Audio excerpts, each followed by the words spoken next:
ಇಂದಿನಿಂದ ವಿಶ್ವವಿಖ್ಯಾತ ಮೇಲುಕೋಟೆಯ ವೈರಮುಡಿ ಉತ್ಸವ ಆರಂಭ ಆಗ್ತಾ ಇದೆ. ಚಲುವನಾರಾಯಣ ಸ್ವಾಮಿ ದೇಗುಲದಲ್ಲಿ ಈ ಉತ್ಸವ ನಡೆಯಲಿದೆ. ಮಂಡ್ಯ ಜಿಲ್ಲೆ ಪಾಂಡವಪುರ ತಾಲೂಕಿನ ಮೇಲುಕೋಟೆಯಲ್ಲಿ ಸದ್ಯ ಬಿಗಿ ಭದ್ರತೆ ಕೈಗೊಳ್ಳಲಾಗಿದೆ. ವಜ್ರ ಖಚಿತ ವೈರಮುಡಿ ಆಭರಣ ಖಜಾನೆ ಓಪನ್ ಆಗಿದೆ. ಮಂಡ್ಯ ಡಿಸಿ, ಎಸ್ಪಿ, ಎಡಿಸಿ ಆಭರಣವನ್ನ ಹೊರತರ್ತಿದ್ದ ಹಾಗೆ ಜೈಕಾರಗಳು ಮೊಳಗಿದೆ. ಇವತ್ತು ರಾತ್ರಿ 8:30ಕ್ಕೆ ಆಶ್ಲೇಷ ನಕ್ಷತ್ರದಲ್ಲಿ ಸಲ್ಲುವಂತಹ ವೈರಮುಡಿ ಉತ್ಸವಕ್ಕೆ ಚಾಲನೆ ನೀಡಲಾಗುತ್ತೆ. ವಜ್ರ ಖಚಿತ ವೈರಮುಡಿ ಕಿರೀಟವನ್ನ ಕಣ್ತುಂಬಿಕೊಳ್ಳೋದಕ್ಕೆ ಭಕ್ತರು ಕಾತರದಿಂದ ಕಾದಿದ್ದಾರೆ.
ಡೀಟೇಲ್ಸ್ ಕೊಡ್ತಾರೆ ನಮ್ಮ ಮಂಡ್ಯ ಪ್ರತಿನಿಧಿ ನಂದೀಶ್. ಲೈವ್ ನಲ್ಲಿ ಜಾಯ್ನ್ ಆಗ್ತಾ ಇದ್ದಾರೆ.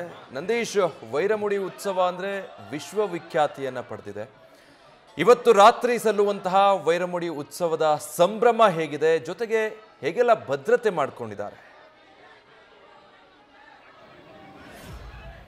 ಖಂಡಿತ ವಿಜಯ್, ವೈರಮುಡಿ ಉತ್ಸವಕ್ಕೆ ಈಗಾಗಲೇ ಭಕ್ತರು ಆ ಒಂದು ಚಲುವನಾರಾಯಣನ ದರ್ಶನ ಪಡೆಯೋದಕ್ಕೆ ಕಾತರರಾಗಿದ್ದಾರೆ ಅಂತ ಹೇಳಿದ್ರೆ ತಪ್ಪಾಗಲಾರದು. ಈಗಾಗಲೇ ಮಂಡ್ಯ ಜಿಲ್ಲೆಯಲ್ಲಿ ಒಂದು ರೀತಿ ಹಬ್ಬದ ವಾತಾವರಣ ನಿರ್ಮಾಣ ಆಗಿರುವಂಥದ್ದು. ಅಂದರೆ ವೈರಮುಡಿ ಉತ್ಸವಕ್ಕೆ ಈಗಾಗಲೇ ಜಿಲ್ಲಾಡಳಿತ ಸಕಲ ರೀತಿಯಲ್ಲೂ ಸಿದ್ಧತೆಯನ್ನು ಮಾಡಿಕೊಳ್ಳಲಾಗಿದೆ.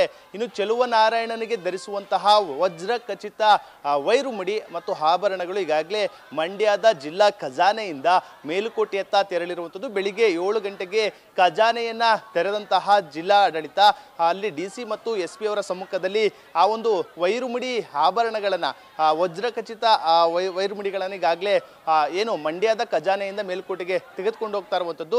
ತೆರೆದು ವಿಶೇಷ ಪೂಜೆಯನ್ನು ಸಲ್ಲಿಸಿ ಲಕ್ಷ್ಮೀ ಜನಾರ್ದನ ಸ್ವಾಮಿ ದೇಗುಲದಲ್ಲೂ ಕೂಡ ವಿಶೇಷ ಪೂಜೆಯನ್ನು ಸಲ್ಲಿಸಿ ಈಗ ಮಂಡ್ಯದಿಂದ ಇಂಡವಾಳು ಮತ್ತು ತುಬಿನಕೆರೆ ಮತ್ತು ಬಾಬುರಾಯನಕೊಪ್ಪಲು ಸೇರಿದಂತೆ ಆ ಪಾಂಡವಪುರ ವಿಭಾಗ ಮೂಲಕ ಈಗ ಮೇಲುಕೋಟೆಗೆ ತೆರಳುವಂಥದ್ದು. ಸಂಜೆ 4:30ಕ್ಕೆ ವೈರಮುಡಿ ಪರಕಾಲ ಮಠದ ಒಂದು ವಾಹನದ ಮೂಲಕ ಮೇಲುಕೋಟೆಯನ್ನು ತಲುಪುತ್ತೆ. ಅದಾದ ಬಳಿಕ ಏನು ಆ ಒಂದು ಆಭರಣಗಳನ್ನು ಒಂದು ಪರಿಶೀಲನೆ ಮಾಡುವಂಥ ಕೆಲಸವೂ ಕೂಡ ಮೇಲುಕೋಟೆಯ ಚಲುವನಾರಾಯಣ ಸ್ವಾಮಿ ದೇಗುಲದ ಆವರಣದಲ್ಲಿ ನಡೆಯುವಂಥದ್ದು. ಆ ನಿಟ್ಟಿನಲ್ಲಿ ಅಲ್ಲಿ ಸಕಲ ಸಿದ್ಧತೆಗಳನ್ನ ಮಾಡಿಕೊಳ್ಳಲಾಗಿದೆ.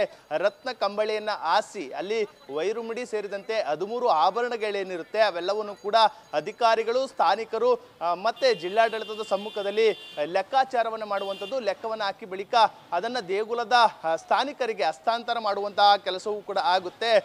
ರಾತ್ರಿ 8:30ಕ್ಕೆ ಆಶ್ಲೇಷ ನಕ್ಷತ್ರದಲ್ಲಿ ಚಲುವನಾರಾಯಣ ಸ್ವಾಮಿ ವಜ್ರ ಖಚಿತ ಆ ವೈರುಮುಡಿಯ ಜೊತೆಗೆ ಕಂಗೊಳಿಸುವಂಥದ್ದು. ಅದಾದ ಬಳಿಕ ದೇಗುಲದಿಂದ ಹೊರಬಂದು ಭಕ್ತರಿಗೆ ದರ್ಶನವನ್ನ ಕೊಡುವಂಥದ್ದು. ಆ ಒಂದು ದೃಶ್ಯವನ್ನ ಕಣ್ತುಂಬಿಕೊಳ್ಳೋದಕ್ಕೆ ಈಗಾಗಲೇ ಭಕ್ತರು ಬಹಳಷ್ಟು ಕೌತುಕವಾಗಿ ಕಾಯ್ತಾ ಇರುವಂಥದ್ದು, ಕಾತರರಾಗಿದ್ದಾರೆ ಅಂತ ಹೇಳ್ಬೋದು. ಆ ನಿಟ್ಟಿನಲ್ಲಿ ಸುಮಾರು 2 ಲಕ್ಷಕ್ಕೂ ಅಧಿಕ ಜನರು ಸೇರುವಂತಹ ನಿರೀಕ್ಷೆಗಳು ಕೂಡ ಇರುವಂಥದ್ದು. ಆ ನಿಟ್ಟಿನಲ್ಲಿ ಜಿಲ್ಲಾಡಳಿತ ಸಕಲ ಸಿದ್ಧತೆಗಳನ್ನ ಮಾಡಿಕೊಳ್ಳಲಾಗಿದೆ. ಅಲ್ಲಿ ಮೇಲುಕೋಟೆ ಭಾಗದಲ್ಲಿ ಮಂಡ್ಯ ಜಿಲ್ಲೆ ಪಾಂಡವಪುರ ತಾಲೂಕಿನ ಮೇಲುಕೋಟೆಯ ಶ್ರೀ ಕ್ಷೇತ್ರದಲ್ಲಿ ಪಾರ್ಕಿಂಗ್ ವ್ಯವಸ್ಥೆಯನ್ನು ಮಾಡಿಕೊಳ್ಳಲಾಗಿದೆ. ಮತ್ತೆ ಬಂದಂತಹ ವಾಹನಗಳಿಗೆ ಬಂದಂಥವರಿಗೆ ಬಸ್ಸಿನ ವ್ಯವಸ್ಥೆಯನ್ನು ಕೂಡ ವಿಶೇಷವಾಗಿ ಕಲ್ಪಿಸಿರುವಂಥದ್ದು. ಅಂದರೆ ಮಂಡ್ಯ ಜಿಲ್ಲೆಯ 7 ತಾಲೂಕಿನಿಂದಲೂ ಕೂಡ ಬಸ್ ವ್ಯವಸ್ಥೆಗಳನ್ನು ವಿಶೇಷ ಬಸ್ಗಳನ್ನು ವ್ಯವಸ್ಥೆ ಮಾಡಲಾಗಿದೆ. ಮತ್ತು ಬೆಂಗಳೂರು ಮತ್ತು ಮೈಸೂರು 2 ಕಡೆಯಿಂದಲೂ ಕೂಡ ವಿಶೇಷ ಬಸ್ ವ್ಯವಸ್ಥೆಯನ್ನು ಕೂಡ ಈಗಾಗಲೇ ಮಾಡಿಕೊಂಡಿರುವಂಥದ್ದು. ಅಲ್ಲದೆ ಭದ್ರತೆಗಾಗಿ ಈಗಾಗಲೇ 1,000ಕ್ಕೂ ಅಧಿಕ ಪೊಲೀಸರನ್ನು ನಿಯೋಜನೆ ಮಾಡಿದ್ದೇವೆ ಎಂಬ ನಿಟ್ಟಿನಲ್ಲಿ ಈಗಾಗಲೇ ಪೊಲೀಸ್ ವರಿಷ್ಠಾಧಿಕಾರಿ ಮಲ್ಲಿಕಾರ್ಜುನ್ ಬಾಲದಂಡಿ ಅವರು ಕೂಡ ತಿಳಿಸಿರುವಂಥದ್ದು. ಸದ್ಯ ವೈರುಮುಡಿ ಉತ್ಸವಕ್ಕಾಗಿ ಇದೀಗ ಭಕ್ತರು ಒಂದು ರೀತಿ ಕಾತರರಾಗಿ ಕಾಯ್ತಾ ಇದ್ದಾರೆ. ಅದೇ ನಿಟ್ಟಿನಲ್ಲಿ ಜಿಲ್ಲಾಡಳಿತವು ಕೂಡ ಸಕಲ ಸಿದ್ಧತೆಗಳನ್ನ ಮಾಡ್ಕೊಂಡಿರುವಂಥದ್ದು. ರಾತ್ರಿ 8:30ರಿಂದ ಬೆಳಗಿನ ಜಾವ 4:30ರವರೆಗೂ ಕೂಡ ಚೆಲುವನಾರಾಯಣ ಸ್ವಾಮಿ ವಜ್ರ ಖಚಿತ ವೈರುಮುಡಿಯೊಂದಿಗೆ ಕಂಗೊಳಿಸುವಂಥದ್ದು. ಆ ಒಂದು ದೃಶ್ಯವನ್ನ ಕಣ್ತುಂಬಿಕೊಂಡು ವಿಶೇಷ ಪೂಜೆಯನ್ನು ಸಲ್ಲಿಸುವಂತ ಕೆಲಸವೂ ಕೂಡ ಭಕ್ತರು ಮಾಡಲಿದ್ದಾರೆ ಅಂತಾನೆ ಹೇಳ್ಬೋದು. Vijay, thank you Nandish. News first ನಿರ್ಭೀತಿಯಿಂದ ನಿಮ್ಮ ಪರವಾಗಿ.